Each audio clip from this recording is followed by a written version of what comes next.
Hello, we are live again, and just checking in on Vimeo/event to make sure if there's any questions. You guys can ask questions. You guys, you gals, you pals, everybody can ask questions on our Vimeo link. It is in the Flowcasts channel on our page, or if you're actually at Vimeo right now, which is fantastic, which you probably are. Yeah, just ask questions on Vimeo. And I am just logging in. And today we're going to talk about, what are we going to talk about? We're going to talk about cascading effects. This effect that you can get. This effect that you can get when you take simple animations and you just offset the timing by a little bit. All right. There's a few things in Flow that make this really easy, but the idea of just cascading things is something that you can apply to any animation tool, any animation technique that you are doing as well. Okay, so I have the popping out the questions just in case there are any, and let's just get going. Okay. So there we go. I got my live stream. I got my questions. All good.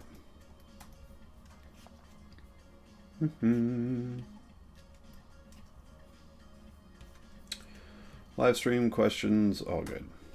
Okay, perfect. Okay, so I have a simple animation here on my desktop. Let's switch over. Okay.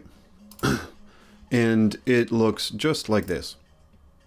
What I have are 3 layers, each with a little bit of rounded corners. And if we look at our timeline by just unclicking or clicking down on each one of these, there are 3 animations, one each for the width on each of the layers. It's a 1-second animation. All right. Now, the easiest way to do a little bit of cascading is to just offset these animations. All right. So I might do something like this. I might go and select the key values, just area select the key values for a single track, and then offset them. And then come here and do the same thing and just offset them a little bit. And now, as you can see, they start at immediately. The pink one starts, and then the purple one starts about 1/10 of a second later. And then the blue one starts at 0.2, 2/10 of a second, and then they keep going. Did you see actually? Did you see also that the timeline changed its time? If you end up dragging key values past the end of the current timeline time, what that's going to do is it's just going to extend the timeline to the last moment in time that, or to the time of the last key value. All right. So what I ended up doing on this last one was dragging that out to 0.2, but it extends now to 1.2. All right.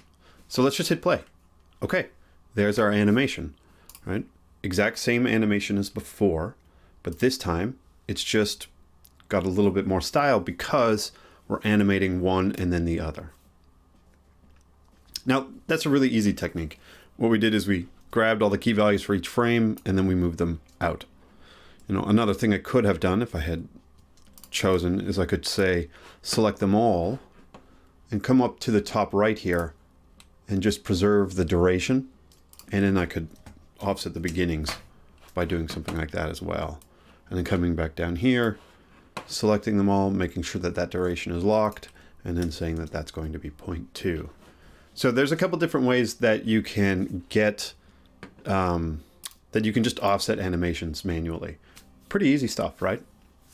Okay, but let's say we had a lot of layers with the exact same thing, okay? I'd have to then go and figure out, okay, what was it going to start at? Where is it going to end? And how, and then I'd have to do this a bunch of different times. I'd have to do it over and over again. So it really, once you have a lot of things in your animations, it starts to get a little bit trickier, or a little bit, let's say, tedious to actually offset these things, or to perform like sort of bulk operations on them. So instead of just doing things manually this time, this is the first technique that we're going to look at. And we're going to look at how to align animations. All right. We're going to use the alignment tools that are at the top of the properties panel, and you'll see that in just a second. And you'll see something neat across both the timeline and the stage where you work with the layers. They both have the same alignment panel. And that's one of the key ideas with Flow, is we wanted the timeline to act as close as possible to just moving things around, so that on the stage, so that it would feel like that timeline is the design tool. It is the way that you would expect things to work on the scene or on the stage. Okay, so let's switch over again. We are back. So here's how we're going to do it. We're going to select this.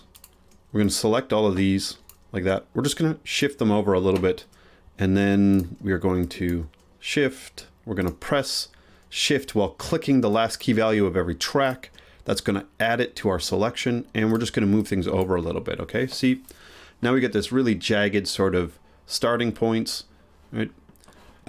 And we can get that nice and smooth by going up to the top right and clicking on the distribute button right here. Now we have all of our animations start just slightly one after the other, right? There we go. Now, if I had wanted, say, for this one to start at 0.5 instead, and I go like this, I can hit that distribute key value again, and my animations are now all aligned nicely in time. Okay, pretty easy, right? You can, up here, you can align things. You can take these values, you can align them to the left, which would align it, all of them to the left-hand side, or the earliest key value. I'm going to press undo. You can center them. And now I'm going to press undo. And you can align to the right, which will align everything to the right-hand value. Very similar to working with a stage, working with layers. Okay. What I had done before is when you actually have all the key values selected in your tracks, it's going to align those selections. Okay, so let's look at this again. Let's align to the left. Everything aligns to the first key value of each one of those tracks. If I center them, they center to the centermost point of all those tracks. And left align will left align all of those as well. Okay, so we use the distribute key values to separate them nicely, and you can also use the alignment key values on both key values, individual key values, and on tracks as well.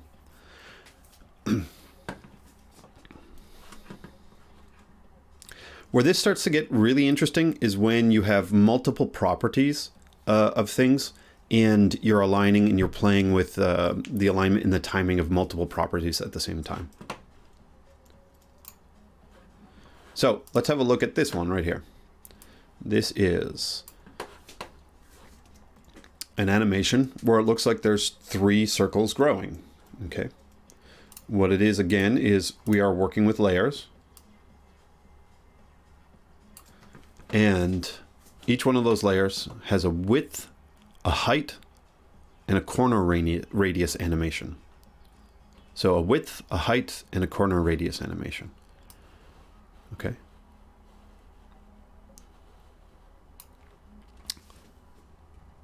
The layers are growing. Okay, so they're growing outwards like that. The width and the height are changing. The position is staying the same because they have the anchor point right in the middle. And as those are growing, the curvature for the corner radius of those layers is also growing just to match it. And that's what gives it the appearance of being a circle.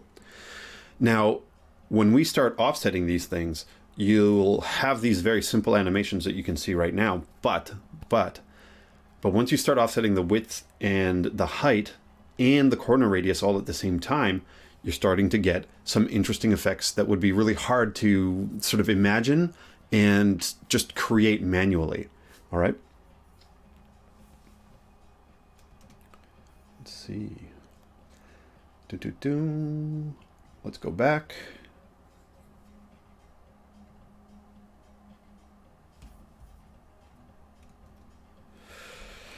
And now, let's do it. So, first things first, we're going to do the same technique that we did before. We're just going to drag, and instead of selecting the entire track, what I actually want to do is I want to just Command select and then drag a little bit more. Command select the next one, or Command click, Command click, Command click, and Command click. So what I'm doing is I'm just offsetting these all just a tiny little bit, doing it in sort of a rough fashion so that they are cascading downwards with the top track being the shortest. And then I'm just going to move this over to, say, 0.7. I'm going to select all of those key values and I'm going to distribute them now. Okay. And then let's bring this down so we can see it a little bit better. And I'm going to hit play. Okay, so now we don't have circles growing, but that effect isn't quite obvious. So how do we change that to make it a little bit more obvious? There's two ways we can do it. We can move this to 0.5, then select all of them and distribute again. And that should make the animation a little bit more apparent. There you go. So it's almost like they turn into these little pills to begin with, and then they turn back into circles. See that? We can make that even more acute by changing the time again. We can bring that down to, say, 0.4 and select all of those, distribute one more time, and press play. Okay, so that's starting to get pretty obvious. Okay. Now again, we haven't fundamentally changed the animations, right? We have... So we haven't fundamentally changed the animations. What we have done is we've just changed the timing and the durations of all of them. And we've done it in a way that makes it really easy for us to get these cascaded effects, or to get this distribution effect, okay? And we're just using distribution tools, all right? So the other way that we could do this, and we could play around with it, is to take that entire animation or the entire set, and I can start moving them back and forth. And if I start to press shift, what that's going to do, just like a stage, just like a layer, it's going to preserve the offset of those things, but it's going to compress them or extend them just like that, okay? Let's try this with combining with the beginning animation. So again, I'm going to command click to choose the next one, and then drag, command click to drag, command click to drag, command click to drag. I'm just offsetting those so that they're in the right order that I want them to be in. And then say, well, let's bring them out to 0.2 and then select them all and distribute. All right, now let's have a look. Even more acute like that, okay? So you start to get these effects. Really simple to get more dynamic effects by just applying some very simple principles of offsetting your animations.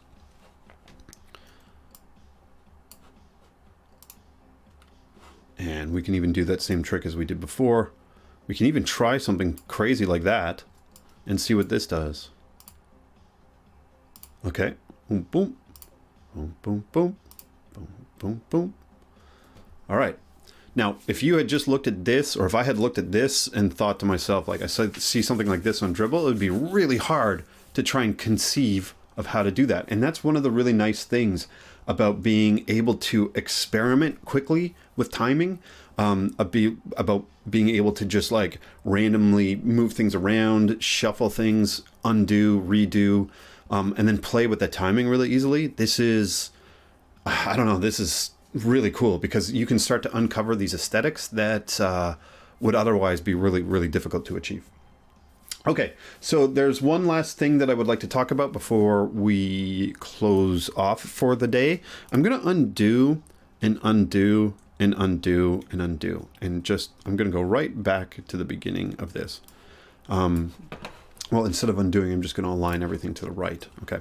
So one of the reasons why I offset things to begin with, okay, you notice that maybe I was like moving one and then moving one and then moving one, is because what Flow will do is it will take the time of all of those and it's distributing time, basically. Now, when everything's aligned, what it will do is it will tend to give you a randomized effect. Okay, so let's look at what that means. So here we have all our key values at the beginning, and I'm just going to move this out to 0.5 to show you the effect, and I'm going to select all of those. Now, all of these have the exact same time, so Flow will randomly distribute all of those. Okay, so it's not like one or the other, it's sort of distributing them all over the place, and now you're able to go and see an even different effect. And you could even do that on the back end, something like this, right? Let's unclick that and then distribute those again and hit play. All right. So you're able to play with the randomization, you're able to play with offsetting things in a natural order, and you can even do things where if you have things selected, like the entire tracks selected, and we wanted to do that, and you're at this point, you could align left and see what that looks like. Okay, you could align the entire tracks to the center, like that, and see what that looks like. You can right align all of those tracks. And you can even do some really cool stuff where here we're going to distribute by the beginnings of all those tracks. Okay. I'm going to undo. I'm going to distribute by the center of all of those tracks. Okay, so that's identical at the moment. So let's go and distribute by the ends. And you get these subtle shifts, and it's hard to see what that's going to look like from just looking at the timeline. But what it does is it allows you to just quickly look at that effect on the stage and play it back and see if you like it, and then tweak it a little bit more. And okay, let's go and try and distribute by centers. Okay, centers is a little bit harder to see, but what it's going to do is it's going to take the midpoints of all of those and distribute them left to right. So I think if we even do something like this and then this, we get this strange effect of offsetting just a tiny little bit. So if I took one, this will be a bit more acute. If I do this and then select all of them and then distribute by the centers, we should start to see some other sort of randomization that you can get as well. Okay, there you go. All right, so there's a few techniques on, you know, not just cascading in time, but showing how by offsetting like the ends or the beginnings of animations, you're going to start to get a little bit more aesthetic flair. You're also going to get a little bit more of that when you start playing with the timings of all those animations, and especially when you start to combine lots of different properties that might create these visual these other visual effects, these unexpected things. And it's really easy. It's really easy to go and experiment with all that stuff and fiddle around with it until you get the feel that you like. And that's what animation's all about. It's about feeling, right? It's about aesthetics and feeling, and that just translates into style. Okay, so here's another arrow for the quiver, tool in the toolbox, whatever. But it's something that you can use along the way. Talk to you soon. Bye.